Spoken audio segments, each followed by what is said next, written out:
तो प्यारे बच्चों, कैसे हैं आप लोग? आई होप बहुत अच्छे होंगे और खूब इंजॉय कर रहे होंगे क्लासेस को। आज के आप लोगों के प्यार और सम्मान के लिए बहुत बहुत बहुत बहुत ढेर सारा धन्यवाद। आज बहुत ज़्यादा खुश हूँ मैं, क्योंकि आप लोगों ने इतना प्यार दिया है, इतना सम्मान दिया है कि ये मेरे लिए अविस्मरणीय है। तो बच्चा लोग, चलिए आज की क्लास की शुरुआत करेंगे। और आज का पहला प्रश्न है, अलाउद्दीन से संबंधित कौन सा कथन सत्य नहीं है? आपको बताना है अलाउद्दीन से जुड़ा हुआ कौन सा स्टेटमेंट है जो कि सत्य नहीं है। पहला है, 2 अस्पा में भू राजस्व का निर्धारण खेती के लिए उपयोग किया जा रहे जमीन के हिसाब से किया गया। अच्छा, दूसरा है, अच्छा पहला द्वाब है बच्चा लोग, द्वाब में भू राजस्व का निर्धारण खेती के लिए उपयोग किए जा रहे जमीन के हिसाब से किया गया। दूसरा है, द्वाब क्षेत्र में खराज को अन्न भंडार के रूप में रखा जाता था ताकि जरूरत पड़ने पे इसका उपयोग किया जा सके। तीसरा है, अलाउद्दीन खिलजी भू राजस्व अक्सर नगद के रूप में लेता था। और चौथा, उसने भू राजस्व की दर 1/3 रखा था। बताएंगे बच्चा लोग, अलाउद्दीन खिलजी के बारे में कौन सी बात है जो कि सही नहीं है? बहुत ही शानदार प्रश्न है। और क्या सही नहीं है वो आप सभी को पता है, क्योंकि हम लोग इतना पढ़ चुके हैं कि अब बारीकियों को समझना आसान हो गया है। तो निश्चित तौर पे बच्चा लोग, आप सभी को पता होना चाहिए कि ऑप्शन नंबर 4 सही नहीं है, क्योंकि आप सभी को पता है कि इन्होंने 50% टैक्स को रखा था। ये और एमबीटी, ये 2 ऐसे शासक हैं जिन्होंने 50% टैक्स वसूले हैं। सल्तनत काल में सबसे ज़्यादा टैक्सेशन इन्हीं लोगों ने जनता के ऊपर लगाया है। तो ये बात याद रखेंगे, ये सही नहीं है। बाकी दोनों बातें, मतलब बाकी तीनों स्टेटमेंट बिल्कुल सही हैं। कह रहा है, 2 अस्पा में भू राजस्व का निर्धारण खेती के लिए उपयोग किया जा रहा है जमीन के हिसाब से किया जाता है। बिल्कुल, जैसा जमीन होगा, ज़्यादा उपजाऊ कम उपजाऊ, उसी हिसाब से द्वाब में भू राजस्व लगाया जाता था। और वहाँ ज़्यादा उत्पादन होता था तो खाद्यान्नों को स्टोर करने के लिए जो है राजस्व के रूप में लिया जाता था अनाज को। और साथ ही नगद वेतन, जो मतलब अलाउद्दीन खिलजी हैं, इन्होंने भू राजस्व को नगद लेना पसंद किया, लेकिन इन्होंने अनाज के रूप में भी लिया है। चूँकि खराज आप देख ही रहे हैं कि द्वाब क्षेत्र का जो है वो अनाज के रूप में है, लेकिन वरीयता दिया है किसको? नगद को। और ऑप्शन में दूसरा भी है, यानी कि जैसा भी चाहें वो जमा कर सकते हैं, कोई बाध्यता नहीं है। नेक्स्ट देखिए बच्चा लोग, ये भी बहुत ही शानदार प्रश्न है और आपको बताना है अलाउद्दीन खिलजी के शासन से संबंधित कौन सा कथन है जो कि सही नहीं है। पहला, अलाउद्दीन खिलजी ने दाग यानी कि घोड़ों पर राजकीय चिन्ह का प्रयोग किया था। दूसरा, अलाउद्दीन खिलजी हुलियाम यानी कि सैनिकों का विवरण रखता था। तीसरा, अलाउद्दीन खिलजी ने दीवाने आरिज की स्थापना की थी। चौथा, अलाउद्दीन खिलजी भू राजस्व के साथ साथ घरी और चराई कर भी वसूल करते थे। बहुत ही शानदार, लेकिन आप लोगों के लिए बेहद आसान, क्योंकि आप लोग इतना पढ़ चुके हैं कि आप लोग फटाफट समझ जाएंगे कि कौन सा है जो सही नहीं है। तो बच्चा लोग, बिना देर किए बता दीजिए कि कौन सा है जो कि सत्य नहीं है। और आप सभी को पता है कि दीवान ए आरिज विभाग की स्थापना बलबन ने किया है। ये बलबन है, आप सभी को याद है। ये विभाग बहुत इंपॉर्टेंट है, जो कि किससे संबंधित है बच्चा लोग? फटाफट कमेंट करेंगे, दीवान ए आरिज विभाग किससे जुड़ा हुआ है? बहुत ही शानदार प्रश्न है। और नेक्स्ट भी आपका बहुत ही बढ़िया है, ध्यान से सुनिएगा। पूरा स्टेटमेंट सुनने के बाद फिर जवाब दीजिएगा, जो कि प्रश्न काफ़ी इंपॉर्टेंट है और कंफ्यूज हो सकते हैं आप लोग। अपने राज्य में सिंचाई के लिए कुएं एवं नहरों का निर्माण तथा अकाल संहिता बनवाने वाला प्रथम सुल्तान कौन था? प्रथम सुल्तान कौन है जिसने अपने क्षेत्र में सिंचाई के लिए कुएं बनवाए हैं, नहर बनवाए हैं, साथ ही अकाल संहिता तैयार करवाया है? पहला है गयासुद्दीन तुगलक, दूसरा है मोहम्मद बिन तुगलक, तीसरा है फिरोज शाह तुगलक और चौथा है मोहम्मद शाह। फटाफट बताएंगे बच्चा लोग कि कौन सा है जो कि आपका सही हो जाएगा, कौन सा ऑप्शन आपका करेक्ट है, यानी कि कौन सा सुल्तान है जिसने सबसे पहले नहर, कुएं ऐसी चीज़ों का निर्माण करवाया है। निश्चित तौर पे ये सब आप सभी को पता है, आप सब पढ़ चुके हैं कि सबसे पहले गयासुद्दीन ने ही नहरों का निर्माण शुरू किया था और आगे इसी को सबसे ज़्यादा विस्तार फिरोज शाह तुगलक ने दिया। उन्होंने सबसे ज़्यादा नहरों का निर्माण किया है। ये सब आप लोग बहुत अच्छे से पढ़ चुके हैं, इसमें कोई डाउट होना ही नहीं है। नेक्स्ट देखिए बच्चा लोग, ये क्वेश्चन भी बहुत ही बढ़िया है। 29 बार मंगोलों के आक्रमण को विफल करने वाले तुगलक वंश के शासक गयासुद्दीन तुगलक ने इस उपलक्ष्य में जो है कौन सी उपाधि धारण की थी, यानी कि 29 बार जो गयासुद्दीन तुगलक है इन्होंने मंगोलों के आक्रमण को विफल किया। अपने आप में काफ़ी शानदार वर्क है ये। और इस खुशी में या इस उपलक्ष्य में उन्होंने कौन सी उपाधि धारण की थी? पहला है मलिक उल गाजी, दूसरा है मलिक उल सोहरा, तीसरा है मलिक उल आजम और चौथा है मलिक उल जहां। बताएंगे बच्चा लोग, बहुत ही बढ़िया है और उम्मीद है कि आप लोग इसका उत्तर दे सकते हैं। बहुत ही बेहतरीन प्रश्न है ये और आप सभी को इसका उत्तर पता होना चाहिए कि ये कौन से सुल्तान है, सॉरी इन्होंने कौन सी उपाधि धारण की है। तो याद रखिए बच्चा लोग, अगर नहीं पता है, नया है, तो ये आपका पहला ऑप्शन बिल्कुल सही है। मलिक उल गाजी की उपाधि इन्होंने धारण किया है 29 बार मंगोलों के आक्रमण को विफल करने की उपलक्ष्य में। नेक्स्ट देखिए बच्चा लोग, जलालुद्दीन खिलजी के समय 1292 ईस्वी में किस मंगोल नेता का आक्रमण हुआ? जलालुद्दीन खिलजी के टाइम पीरियड में, जो कि 1292 ईस्वी का टाइम पीरियड है, किस मंगोल नेता का आक्रमण हुआ है? पहला है हलाकू, दूसरा है अब्दुल्ला, तीसरा है उलूग खां और चौथा है चंगेज खां। फटाफट बताएंगे बच्चा लोग, कौन से जो है आक्रमणकारी ने आक्रमण किया है या मंगोल नेता कौन है, मंगोलों का नेतृत्व कौन कर रहा है? तो इसमें भी आप लोगों को हो सकता है नया हो आपके लिए। अगर नया है तो कोई बात नहीं है, इसको याद कर लीजिएगा। आपका ऑप्शन नंबर 2 बिल्कुल सही है, अब्दुल्ला ने ही इनके टाइम पीरियड में आक्रमण किया है।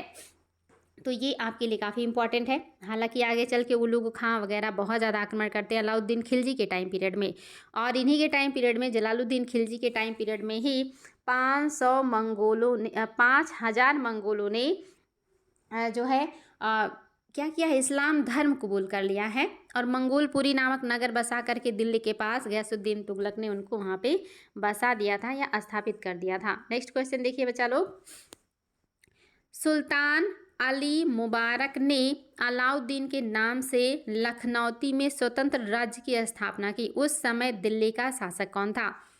ये भी बहुत ही शानदार प्रश्न है। नाम है सुल्तान अली मुबारक, लेकिन उन्होंने उपाधि क्या धारण की है? अलाउद्दीन की। और लखनौती जो कि बंगाल की मतलब शहर है, उसको इन्होंने अपनी राजधानी बनाई है और स्वतंत्र राज्य की स्थापना किया है। आपको बताना उस समय दिल्ली में कौन सा शासक था जब ये गतिविधियां बंगाल में चल रही थी। निश्चित तौर पे बच्चा लोग काफ़ी शानदार प्रश्न है और आप लोगों को इसका उत्तर पता होना चाहिए। पहला है मोहम्मद बिन तुगलक, दूसरा है फिरोज शाह तुगलक, तीसरा है गयासुद्दीन तुगलक और चौथा है नासिरुद्दीन तुगलक। तो उम्मीद है कि आपने ये चीज़ें पढ़ी होंगी। अगर नहीं पढ़ा है, न्यू है, तो याद कर लीजिएगा। आपका पहला ऑप्शन बिल्कुल सही है, MBT। इन्हीं के टाइम पीरियड में लखनौती में स्वतंत्र शासन के रूप में जो है उभर के आए थे अलाउद्दीन, जिनका रियल जो नेम था वो था सुल्तान अली मुबारक। नेक्स्ट देखिए बच्चा लोग, किस तुगलक शासक ने बंगाल को 3 भागों लखनौती, सोनारगांव और सतगांव में विभाजित कर दिया था? ये भी प्रश्न आपके लिए बहुत ही बढ़िया है कि किस तुगलक शासक ने बंगाल को 3 भागों लखनौती, सोनारगांव और सतगांव में विभाजित किया है? पहला है गयासुद्दीन तुगलक, दूसरा है मोहम्मद बिन तुगलक, तीसरा है फिरोज शाह तुगलक और चौथा है नासिरुद्दीन महमूद।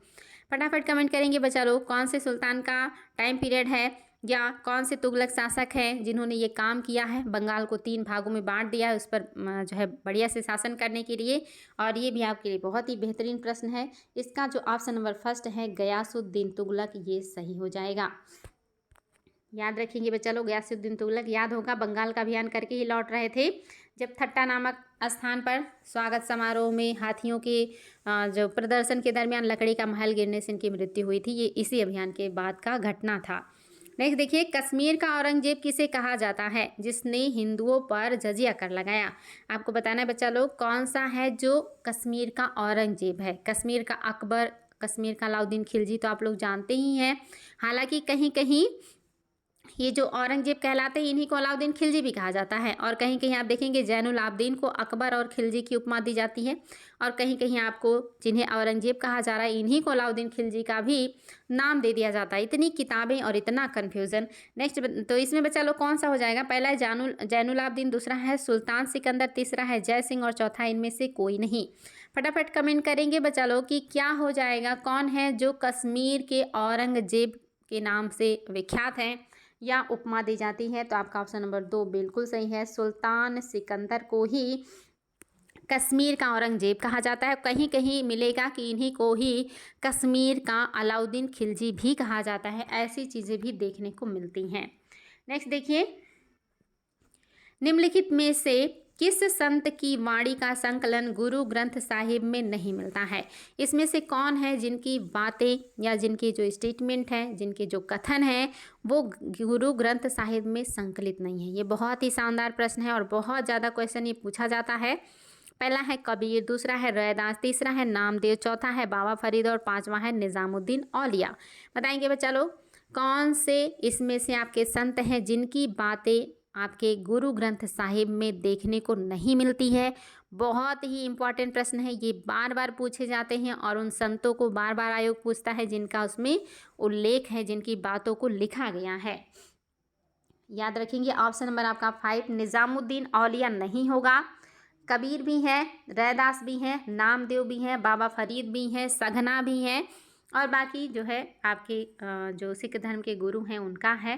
नेक्स्ट देखिए बच्चा लोग, ये भी क्वेश्चन बहुत बार एग्जाम में आया हुआ है, नेट जैसे एग्जाम में भी आया हुआ है। यूसुफ जाइयों का विद्रोह किसके शासनकाल की घटना है? पहला है औरंगजेब, दूसरा है अकबर, तीसरा है जहांगीर और चौथा है शाहजहां। बताएंगे बच्चा लोग यूसुफ जाइयों का आक्रमण किसके शासनकाल की घटना है? बेहद इंपॉर्टेंट प्रश्न है आप सभी के लिए और इसका उत्तर आप सभी को पता होना चाहिए। फटाफट कमेंट करेंगे बच्चा लोग, क्या हो जाएगा? निश्चित तौर पे आपका जो ऑप्शन नंबर 2 है बिल्कुल सही है। अकबर के टाइम पीरियड में ही यूसुफ जाइयों का आक्रमण हुआ है। और अगर आपको याद है तो बहुत अच्छी बात, अन्यथा ये भी क्वेश्चन बना है कि अकबर के 9 रत्नों में से किसकी मृत्यु यूसुफ जाइयों का विद्रोह कंट्रोल करते हुए हो गया था? तो आपने नाम सुना होगा बीरबल का। बीरबल का मृत्यु इन्हीं यूसुफ जाइयों का जो विद्रोह था उसको दबाते हुए हो गया था। इन लोगों ने इनकी हत्या कर दी थी। ये क्वेश्चन भी आया हुआ है, याद रखेंगे। नेक्स्ट देखिए, सतनामी जिन्हें मुंडिया भी कहा जाता था, इनका विद्रोह किसके समय में हुआ है? ये क्वेश्चन भी बहुत बार पूछा गया है।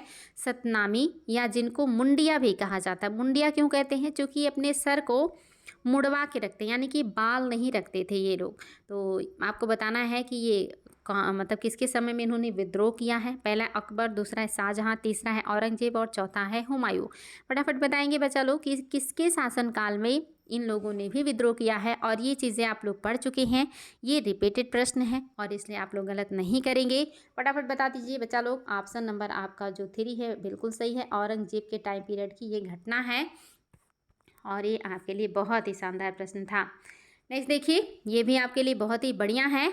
आपको बताना है मुगल कालीन अधिकारियों के बारे में कौन सा कथन सत्य है? इसमें से कौन सा कथन है जो मुगल कालीन अधिकारियों के बारे में सही है? पहला है सिकदार परगने का मुख्य अधिकारी, दूसरा अमील परगने का वित्त अधिकारी, तीसरा है कारकुन परगने के क्लर्क, चौथा है कानूनगो परगने के पटवारियों का प्रधान और पांचवा है कि उपयुक्त सभी बातें सही हैं।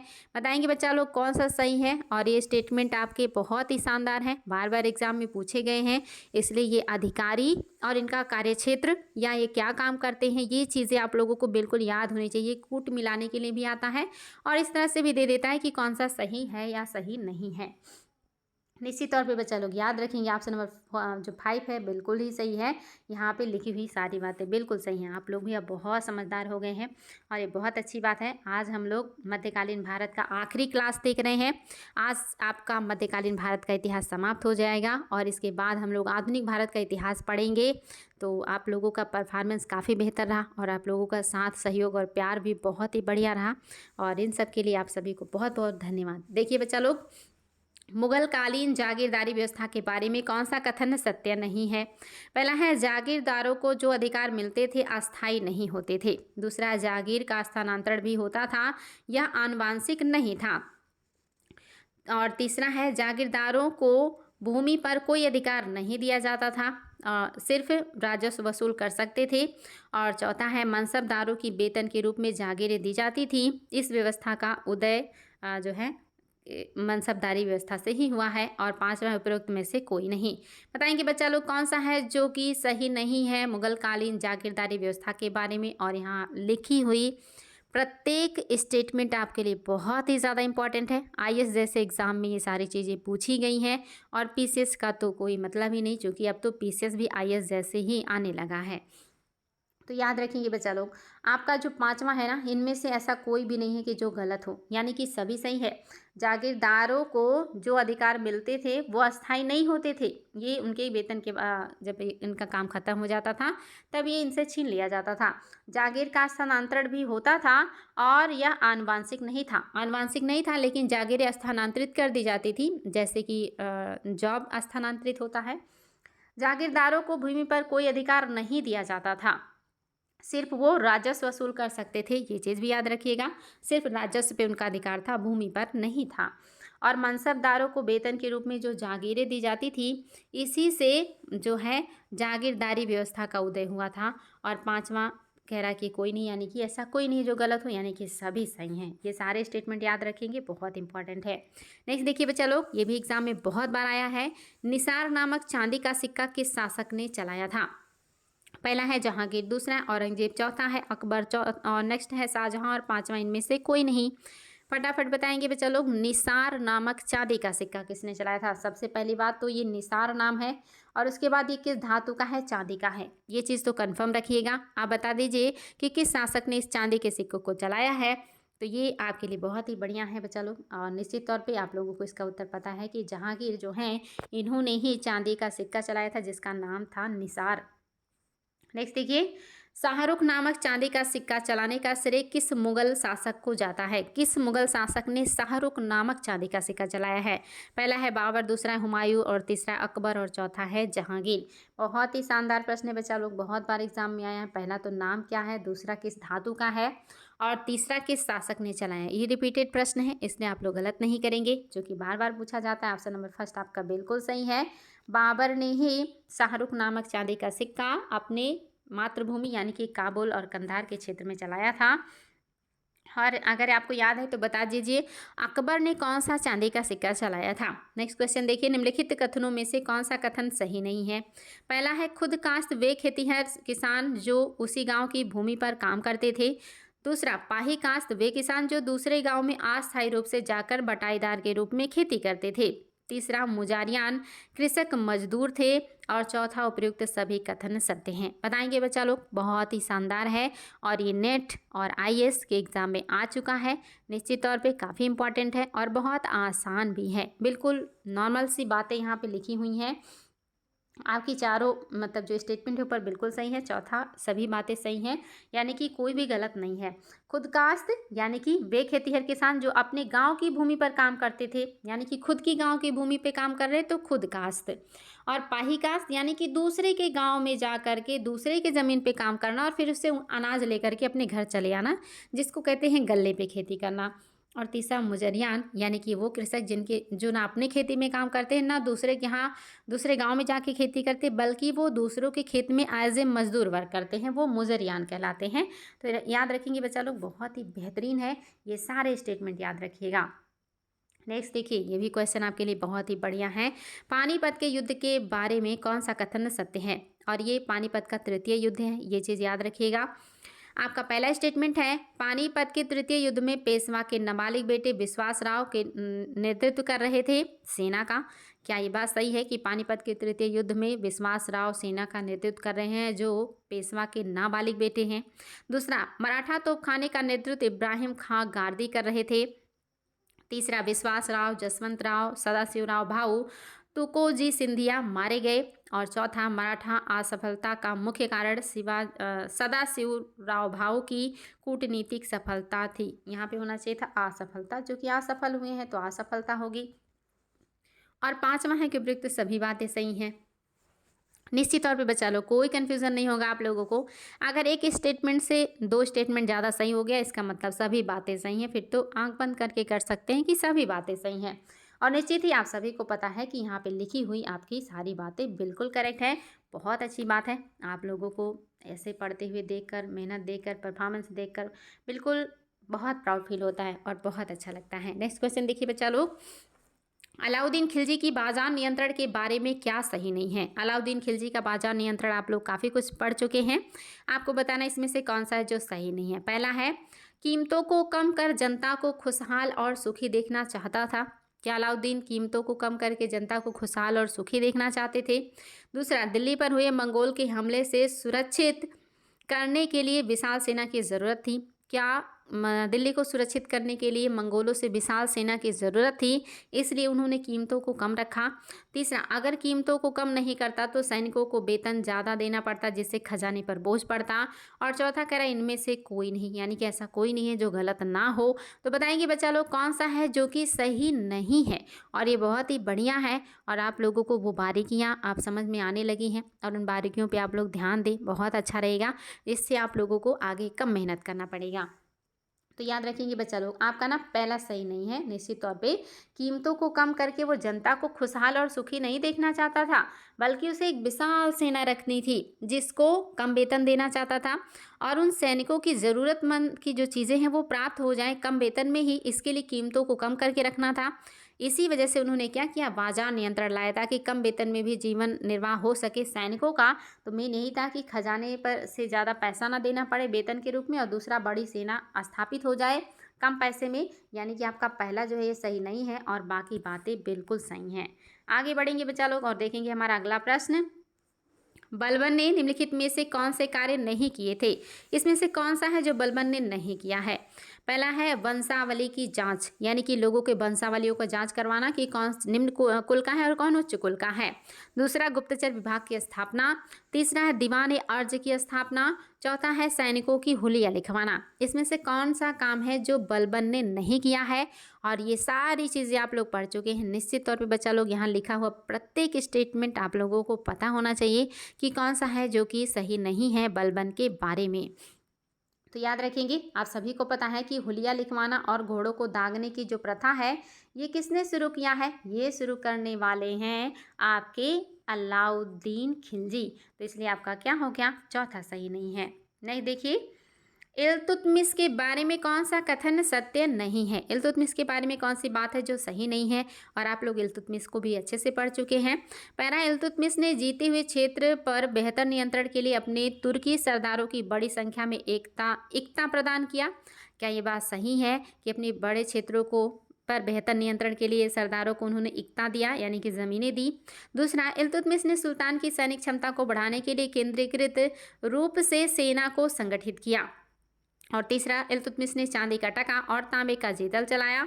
चौथा, इल्तुतमिश ने सैनिकों को नकद वेतन दिया और बड़े पैमाने पे सैनिकों की नियुक्ति की। और पांचवा, इनमें से कोई नहीं। बताएंगे बच्चा लोग कौन सा है जो सही नहीं है इल्तुतमिश के बारे में। निश्चित तौर पे याद रखेंगे कौन सा है जो सही नहीं है।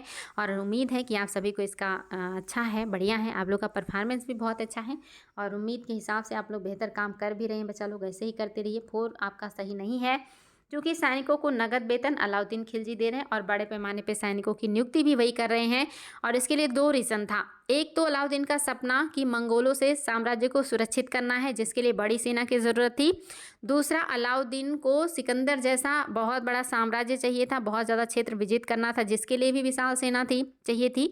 यानी कि एक साम्राज्य विस्तार और दूसरा साम्राज्य की सुरक्षा। और इन दोनों दृष्टिकोणों से उन्हें बहुत बड़े सैनिकों की ज़रूरत थी और उस बड़े सैनिक को रखने के लिए वेतन और जो है एक तरीके से कि बाजार नियंत्रण जरूरी था।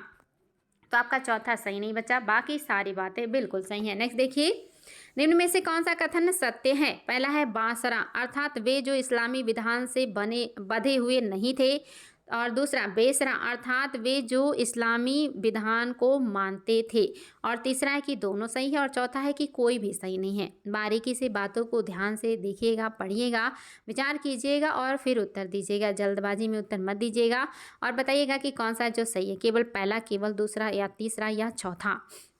बताएंगे बच्चा लोग। और ये भी बहुत ही बढ़िया है, यानी कि जो विधि विधान को मानते हैं वो बासरा, यानी कि ऐसा जिसमें सरा है, यानी कि बा मतलब क्या कहते नहीं है कि आपके यहाँ ये है तो गांव में कहते हैं कि हाँ बा, ये चीज़ बा मतलब है। यानी कि सरा जहाँ पे है, बा यानी कि है, सरा यानी कि सरा के नियम, यानी कि अर्थात वे जो इस्लामी विधान को मानते थे। बे यानी कि नहीं, सरा यानी कि सरा के नियम, यानी कि जहाँ पे सरा के नियम नहीं है, यानी कि जो इस्लामी विधि विधान से बंधे हुए नहीं थे वो बेसरा, और जो इस्लामी नियमों को मानते थे वो क्या, बासरा, यानी कि कहाँ पे सरा है और कहाँ पे सरा नहीं है। इस तरह से अगर आप पढ़ेंगे तो बिल्कुल है, इनमें से कोई भी सही नहीं है बच्चा लोग, याद रखिएगा। ये भी काफ़ी शानदार प्रश्न था। नेक्स्ट देखिए बच्चा लोग, इल्तुतमिश ने पुत्रों की जगह अपनी पुत्री को उत्तराधिकारी बनाने का जो है निर्णय लिया, और ये उत्तराधिकार का नियम उसने कहाँ से लिया है? उसने ये चीज़ कहाँ से प्रभावित होकर के लिया कि पुत्रों की जगह मैं अपनी पुत्री को उत्तराधिकारी बनाऊंगा? पहला है मिस्र, दूसरा अफगानिस्तान, तीसरा ईरान और चौथा है हेरात। आपका पहले में है कि पहला दूसरा, दूसरे में है कि दूसरा तीसरा, तीसरे में है पहला तीसरा और चौथे में है कि सभी। बताएंगे बच्चा लोग कौन से देश के नियमों से प्रभावित होकर इल्तुतमिश ने ऐसा निर्णय लिया कि मेरी पुत्री ही मेरे बाद मेरा उत्तराधिकारी बनेगी? निश्चित तौर पे कहीं से प्रभावित हुए होंगे, क्योंकि उस टाइम में भारत में तो ऐसी चीज़ों का प्रचलन नहीं था। तो आपका मिस्र और ईरान, आपका ऑप्शन नंबर 3 सही बच्चा लोग, मिस्र और ईरान में। चूँकि अफगानिस्तान में इस्लाम है और इस्लाम में महिलाओं को इतना जो है एक तरीके से कहिए आज़ादी नहीं थी। हालांकि ईरान में भी है, मिस्र में भी है। ईरान में आई थिंक जो है शिया मत वाले हैं। और जो भी हो बच्चा लोग, बस इतना याद रखिएगा, मिस्र और ईरान, क्योंकि मोस्टली यहाँ इस्लामिक कंट्रीज़ ही हैं। तो आपका पहला तीसरा सही है, मिस्र और ईरान। नेक्स्ट देखिए, निम्नलिखित कथनों पर विचार कीजिए, कौन सा कथन सत्य नहीं है, कौन सा है जो सही नहीं है?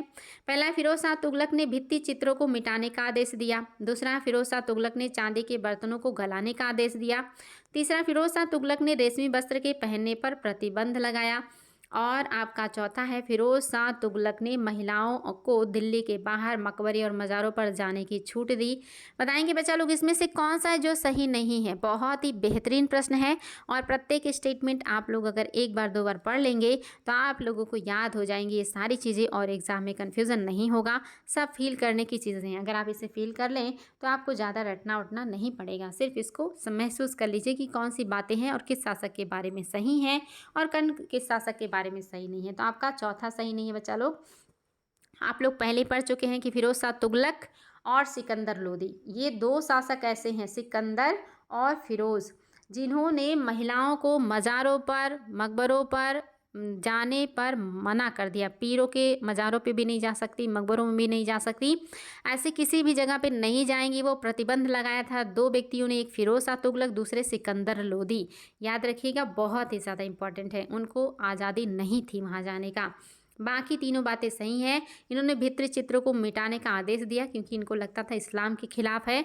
और दूसरा, इन्होंने चांदी के बर्तनों को गला करके उसको यूज़ में लाने की बात की, उन्हें लगा इससे जो है चीज़ें धातुएं घिसती हैं। और तीसरा भी सही है कि इन्होंने आमिर या जो लोग थे उनको कहा कि रेशमी वस्त्र जैसी चीज़ों का उपयोग नहीं करेंगे आप लोग। तो आपका चौथा सही नहीं है, बाकी बातें सही हैं। नेक्स्ट देखिए बच्चा लोग, ये क्वेश्चन भी आपके लिए बेहतरीन है। निम्नलिखित कथनों पर विचार कीजिए, कौन सा कथन सत्य नहीं है? पहला है, फिरोज शाह तुगलक का रवैया हिंदुओं के प्रति कठोर था। दूसरा है, फिरोज शाह तुगलक ने ब्राह्मणों पर जजिया कर लगाया, जिसकी वजह से ब्राह्मणों ने महल के सामने आत्मदाह करने की धमकी दी। तीसरा, ब्राह्मणों के आत्मदाह की धमकी से फिरोज शाह तुगलक ने जजिया का आदेश वापस ले लिया। और चौथा, हिंदू नागरिकों ने ब्राह्मणों की ओर से जजिया चुकाने का या जजिया कर चुकाने की समस्या का समाधान निकाला। और पांचवा है, उपयुक्त में से कोई नहीं। बताएंगे कौन सा है जो सही नहीं है? अगर आपने इसको अच्छे से पढ़ा है तो आपके लिए आसान होगा, अगर नहीं पढ़ा है तो कोई बात नहीं, आज के बाद से सारी चीज़ें आप लोगों को याद हो जाएंगी। बस आप लोग बच्चा लोग पीछे से रिवीजन कर लीजिएगा, आप लोग बहुत कुछ पढ़ चुके हैं, बस हरते रिवीजन कर करके उसको मजबूत करते रहिए, बहुत अच्छा रहेगा, आपको बहुत मदद मिलेगा किसी भी एग्ज़ाम में आप अगर बैठते हैं तो।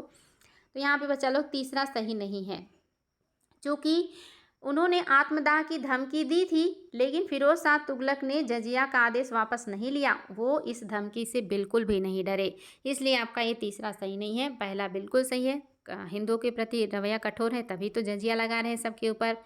और दूसरा, ब्राह्मणों ने धमकी दी थी लेकिन इससे फिरोज शाह तुगलक को कोई फ़र्क नहीं पड़ा था। और फिर आम नागरिकों ने ये निष्कर्ष निकाला कि जो कि उस समय ब्राह्मण को माना जाता था कि वो दान लेते हैं, दान देते हैं, तो दान पे रहते हैं, इसलिए उनके पास ज़्यादा पैसे नहीं होते, इसलिए बाकी लोगों ने कहा कि आपका हिस्से का जजिया हम लोग चुकता कर देंगे। और इस तरह से ये मैटर जो है वो शांत हुआ था। तो याद रखिएगा, तीसरा सही नहीं है बच्चा लोग, बाकी बातें बिल्कुल सही हैं। और आपके ये सारे इम्पॉर्टेंट स्टेटमेंट भी हैं, आप इन सारे स्टेटमेंट को ध्यान देंगे। नेक्स्ट देखिए, दिल्ली सल्तनत के किस शासक के शासनकाल में सैनिकों का पद वंशानुगत हो गया था? आपको बताना है कि दिल्ली सल्तनत के किस शासक के शासनकाल में सैनिकों का जो पद है ये वंशानुगत हो गया, यानी कि आप भ्रष्टाचार आएगा ही आएगा। तो निश्चित तौर पे ये चीज़ें आप लोगों को पता होंगी कि कौन से शासक के शासनकाल में बहुत सारी कमियां आई, उन्होंने बहुत सारे सुधार भी किए, अच्छा भी किया, जिससे लोगों की स्थिति अच्छी भी हुई, लेकिन कहीं ना कहीं एक तरीके से करप्शन और भ्रष्टाचार भी आया। तो क्या ये बलबन है, इल्तुतमिश है, फिरोज शाह तुगलक है या मुबारक शाह हैं? तो निश्चित तौर पे आप सभी को पता है बच्चा लोग, बलबन ऐसा काम करेंगे नहीं, इन्हें तो नियंत्रण करना था। और कौन है जिनके टाइम में भ्रष्टाचार और करप्शन बढ़ा है, जिन्होंने खुद बढ़ावा दिया है, वो है फिरोज शाह तुगलक। जब वंशानुगत हो जाएगा तो करप्शन तो होना ही है, पिता के बाद अगर पुत्र योग्य नहीं है तब भी वो वेतन उठाएगा और सेना में जाएगा। तो इस तरह से ये जो आपका आनुवांशिक होता है या वंशानुगत होता है ये सही नहीं होता है। नेक्स्ट देखिए बच्चा लोग, निम्नलिखित में से सल्तनत काल का कौन सा सुल्तान था जिसने सर्वप्रथम हिंदू धार्मिक ग्रंथों का संस्कृत से फारसी में अनुवाद करवाया?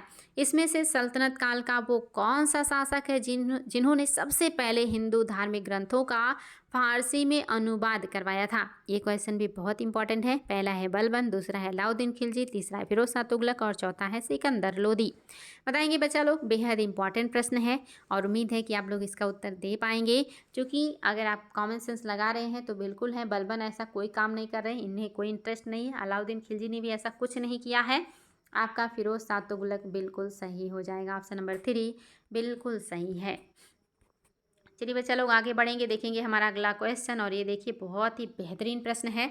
निम्नलिखित कथनों में मुगल कालीन मनसबदारी व्यवस्था के बारे में कौन सा कथन है जो कि सत्य नहीं है? मुगल काल का जो मनसबदारी व्यवस्था है उसके बारे में क्या सही नहीं है, आपको ये बताना है। पहला है, मुगल सवार को भारतीय मुसलमान या राजपूत सवारों से अधिक वेतन दिया जाता था। दूसरा, मुगल शासक मनसबदारों को नगद वेतन के बदले जागीरें देते थे, इसलिए उन्हें जागीरदार भी कहा जाता था। तीसरा, कुछ मनसबदारों को नगद वेतन भी दिया जाता था। चौथा, शाहजहां के शासनकाल में एक महत्वपूर्ण परिवर्तन हुआ, 2 अस्पा और सिंह अस्पा की शुरुआत हुई। बताएंगे बच्चा लोग कौन सा है जो कि सही नहीं है? बहुत ही शानदार प्रश्न है, सारे स्टेटमेंट बहुत इंपॉर्टेंट है और ये सारे आप लोग बार बार रिविजन करके बिल्कुल कंठस्थ कर लीजिएगा। आपका ऑप्शन नंबर जो 4 है ये सही नहीं है, क्योंकि सिंह अस्पा और 2 अस्पा शुरू किया है जहांगीर ने। जहांगीर का काम है बच्चा लोग, बहुत बार एक क्वेश्चन आया है, ये शाहजहां नहीं है बल्कि ये कौन है, जहांगीर है, जिन्होंने सिंह अस्पा और 2 अस्पा शुरू किया है। यानी कि एक सेना के पास 2 घोड़े रहेंगे वो 2 अस्पा, और एक सेना के पास 1 घोड़े रहेंगे तो ऐसे सिंह अस्पा, इस तरह से उन्होंने नियम बना दिए थे। नेक्स्ट देखिए, मुगल काल में सर्वाधिक मनसब किसे दिया गया है? आप सभी को पता है मनसब होता है और वो 500 से स्टार्ट होता है और अधिकतम सुल्तान जितना भी दे दे। और उसमें भी आपने देखा था 3 तरह के मनसबदार होते थे। जिनका 500 से कम होता था वो होते थे मनसबदार, जिनका 500 से 2500 के बीच में होता था वो होते थे आपके अमीर, और जिनका 2500 से ऊपर का होता था वो अमीर आजम। तो यहाँ पे दिया है कि मुगल काल में सर्वाधिक मनसब किसे दिया गया। अच्छा, किससे दिया गया, अच्छा यहाँ पे होना चाहिए कितना दिया गया, कितना तक दिया गया है, कितना तक दिया है, यानी कि सबसे अधिकतम मनसब कितना तक दिया गया है ये बताना है। तो पहला है 60,000, दूसरा है 50,000, तीसरा है 40,000 और चौथा है 30,000। आपने देखा होगा ये सबसे हाईएस्ट मनसब है मुगल काल का, इतना मनसब कभी किसी को दिया नहीं गया, लेकिन कोई है जिसको ये मनसब मिला है और वो इकलौता व्यक्ति है। तो बताना है बच्चा लोग इसमें से कौन सा है। तो निश्चित तौर पे आपका पहला ऑप्शन सही है, 60,000 का मनसब मिला था। किससे मिला था ये भी याद रखेंगे, आपको ये याद होना चाहिए। शाहजहां के ज्येष्ठ पुत्र, नाम याद होगा आप लोगों को, कौन थे? दारा सिकोह को ही 60,000 का मनसब मिला था। और ये बहुत ही इंपॉर्टेंट है, सबसे ज़्यादा मनसब प्राप्त करने वाले हैं शाहजहां ने, इनको 60,000 का मनसब दिया था जिनका नाम था दारा सिकोह। और ये प्रश्न काफ़ी शानदार है। नेक्स्ट देखिए बच्चा लोग, कौन सा है कथन जो कि सत्य है? कौन सा कथन है जो कि सही है? पहला है दहसाला पद्धति, क्या अकबर ने दहसाला पद्धति 1580 में शुरू किया? दूसरा, आगरा किले का निर्माण, क्या उन्होंने 1558 में किया? तीसरा है राजधानी लाहौर स्थानांतरण, क्या ये 1585 की घटना है? और चौथा है बुलंद दरवाजे का निर्माण, क्या 1571 से, अच्छा यहाँ पे 71 72 है बच्चा लोग, 71 72 है। 71 72 की घटना है और पांचवा है कि सभी बातें सही हैं। बताएंगे बच्चा लोग कौन सा कथन है जो कि आपका सत्य हो जाएगा। ये टाइम पीरियड याद रखिएगा, बहुत ही बढ़िया है। ये आपका सीक्वेंस मिलाने के लिए भी आता है और कूट मिलाने के लिए भी आता है। तो इस तरह से आप सीक्वेंस भी मिला सकते हैं और कूट भी मिला सकते हैं। सबसे पहली घटना आगरा के किले का निर्माण, दूसरी घटना बुलंद दरवाज़ा, तीसरी घटना दहसाला पद्धति और चौथी घटना लाहौर को राजधानी परिवर्तन। ऐसे करके भी आता है, क्रम लगाना और इस तरह से डेट मिलाना। तो निश्चित तौर पे बच्चा लोग सभी बातें बिल्कुल सही है, इसमें कोई डाउट नहीं है। आप सभी को ये चीज़ें बिल्कुल क्लियर हैं क्योंकि आप लोग अब बहुत अच्छे हो गए हैं पढ़ने में। नेक्स्ट देखिए बच्चा लोग, ये क्वेश्चन भी अपने आप में बहुत ही बेहतरीन है। मुगल कालीन भू राजस्व व्यवस्था के बारे में कौन सा कथन असत्य है। मुगल कालीन जो भू राजस्व व्यवस्था है उसके बारे में कौन सा कथन है जो कि सही नहीं है। पहला है, अकबर ने दहसाला पद्धति की शुरुआत की जिसके अनुसार पिछले 10 वर्षों में अलग अलग फसलों के औसत उत्पाद और उसके औसत कीमत का 1/3 राजस्व के रूप में लिया जाता था।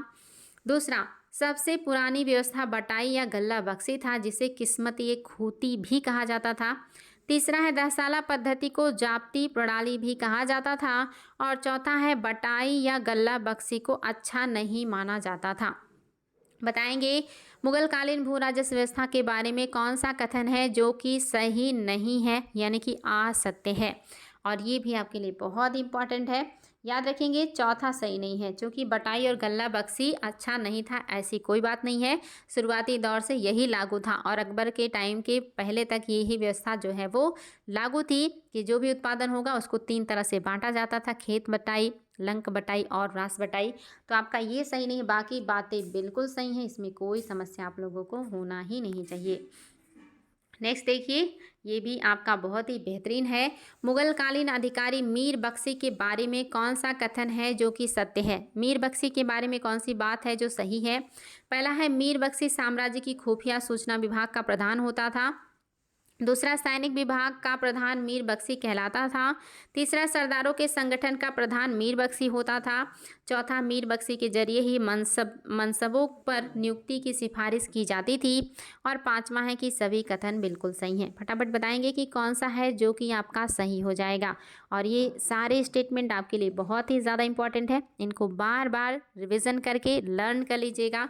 ये सारी चीज़ें बार बार एग्जाम में पूछी जाती हैं। यहाँ पे लिखी हुई सारी बातें आपकी बिल्कुल सही हैं मीर बख्शी के बारे में। नेक्स्ट देखिए, और ये भी आपके लिए बहुत ही बेहतरीन प्रश्न है। निम्नलिखित में से कौन सा कथन सत्य नहीं है। पहला है, बहुत से सरदारों की मनसब वजीर के मनसब से अधिक होते थे। क्या ये बात सही है। दूसरा, सरदारों के संगठन का प्रधान दीवान नहीं बल्कि मीर बख्शी होता था। तीसरा, फौजदार का काम भू राजस्व निर्धारित करना होता था। और चौथा, सरकार के मुख्य अधिकारी फौजदार और अमल गुजार होते थे। कौन सा सही नहीं है ये आप लोगों को बताना है। और ये भी आपके लिए बहुत ही बेहतरीन है और सारे स्टेटमेंट आपके बहुत इंपॉर्टेंट है। इसमें से कोई एक है जो कि सत्य नहीं है और आपको वही बताना है। बताइए बच्चा लोग कौन सा है जो सही नहीं है। तो भू राजस्व का निर्धारण फौजदार नहीं करता था बल्कि ये सुरक्षा और शांति का जो है देखभाल करता था सरकार में। और आपका भू राजस्व इसके अंडर में नहीं आता था, इसलिए आपका तीसरा सही नहीं है। ये आपके लिए काफ़ी इम्पॉर्टेंट है। अमल गुजार जो होता था या आमिल जो होता था वो भू राजस्व का प्रबंधन करता था। कौन सा शासक बागों का शौकीन नहीं था। कौन सा शासक है जो बागों का शौकीन नहीं है। पहले है बाबर, दूसरा है हुमायूं, तीसरा है जहांगीर और चौथा है अकबर। इसमें से कौन है जो बाग बगीचे लगाने के शौकीन नहीं है। निश्चित तौर पे आप लोगों को ये चीज़ें पता होनी चाहिए कि कौन हो सकते हैं, किनको ये सारी चीज़ें करने का मौका नहीं मिला, वक्त नहीं मिला या उसमें इन्होंने कोई इंटरेस्ट नहीं दिखाया है। तो निश्चित ही बच्चा लोग आपका ऑप्शन नंबर जो 2 है ये जो है बागों के शौकीन नहीं है। आपके जहांगीर बहुत ज़्यादा हैं, बाबर भी बहुत ज़्यादा हैं, अकबर ने भी लगवाए हैं, लेकिन हुमायूं को ऐसा काम करने का मौका नहीं मिला, इसलिए ये जो है बागों के शौकीन नहीं माने जाते हैं। आज हम लोग 35 प्रश्न ही सॉल्व करेंगे। आज आपका लास्ट जो है प्रश्न अभी इसके बाद आने वाला है। और आज आप लोगों का मध्यकालीन भारत बहुत जो है अच्छे से पढ़ते हुए समाप्त हो रहा है। तो उम्मीद करेंगे कि आप लोग उसको रिवीजन कर लेंगे और सारी चीज़ों को याद कर लेंगे, क्योंकि बहुत सारे तथ्यों का आप लोगों को संग्रह उपलब्ध करा दिया गया है। बस आप लोग उसको रिवीजन करके याद कर लीजिए। हुमायूं के साथ ईरान से भारत आया था। हुमायूं के साथ ईरान से भारत कौन आया था? यहाँ पे चित्रकार दिए हुए हैं और आपको बताना इसमें से कौन से चित्रकार हैं जो हुमायूं के साथ भारत आए हैं। पहला है मीर सैयद अली, दूसरा है अब्दुल समद, तीसरा है दोनों और चौथा है कि कोई नहीं। फटाफट कमेंट करेंगे बच्चा लोग, बहुत इंपॉर्टेंट है। निश्चित तौर पर आप लोगों को इसका उत्तर पता होना चाहिए कि हुमायूं के साथ भारत ईरान से कौन आए थे। तो यहाँ पे लिखी हुई दोनों बातें बिल्कुल सही हैं। मीर सैयद अली भी आए हैं और अब्दुल समद भी आए हैं। और आज का हम लोग आखिरी प्रश्न सॉल्व करेंगे और आज हम लोग मध्यकालीन भारत को कंप्लीट करेंगे। नूरजहां के बारे में कौन सा कथन सत्य नहीं है? पहला है फारसी परंपरा के अनुसार नए नए फैशन को चलाती थी। दूसरा, वह एक अच्छी घुड़सवार थी। तीसरा, वह अच्छी निशानेबाज थी। चौथा, बहुत ही योग्य और महत्वाकांक्षी महिला थी। और पांचवा, उनके शासन में आने के कारण जहांगीर ने शासन छोड़ दिया। बताएंगे बच्चा लोग नूरजहां के बारे में कौन सी बात है जो कि सही नहीं है। और ये बहुत ही बेहतरीन है और आप सभी को ये सारी चीज़ें बिल्कुल पता होनी चाहिए नूरजहां के बारे में। और कौन सा सही नहीं है तो याद रखेंगे आपका पांचवा सही नहीं है। उनके शासन में आने की वजह से जहांगीर ने नहीं छोड़ा, बल्कि जब जहांगीर का स्वास्थ्य खराब होने लगा और वो शासन से पीछे हटने लगे, अब वो इंटरेस्ट नहीं लेते थे या एक तरीके से कि ये बीमार रहने लगे, तो ऐसे ही हालत में धीरे धीरे करके नूरजहां ने सारी चीज़ों को अपने हाथ में ले लिया और शासन चलाने लगी। और वो एक बहुत ही महत्वाकांक्षा महिला थी, बहुत ही महत्वाकांक्षा थी उनके अंदर। अच्छी निशानेबाज भी थी, अच्छी घुड़सवार भी थी और फारसी परंपरा के अनुसार नए नए फैशन को चलाती भी थी, डिज़ाइनर भी थी और नए ज्वेलरीज, कपड़े, इन सभी चीज़ों का। तो ये सारी चीज़ें याद रखेंगे बच्चा लोग। और बहुत ही बेहतरीन रहा आप लोगों के साथ मध्यकालीन भारत का सफ़र। और उम्मीद करेंगे कि ऐसे ही हम लोग आधुनिक भारत के इतिहास में भी बेहतर काम करेंगे, बेहतर तरीके से पढ़ेंगे और आप लोगों का प्यार और सहयोग ऐसे ही बना रहेगा। तो आज के लिए इतना ही बच्चा लोग, हम लोग फिर मिलेंगे और आप लोगों को दोबारा से बहुत बहुत बहुत ढेर सारा धन्यवाद। थैंक यू आप सभी को इतना सारा प्यार और सम्मान देने के लिए। बच्चा लोग आज के लिए इतना ही। Thank you so much.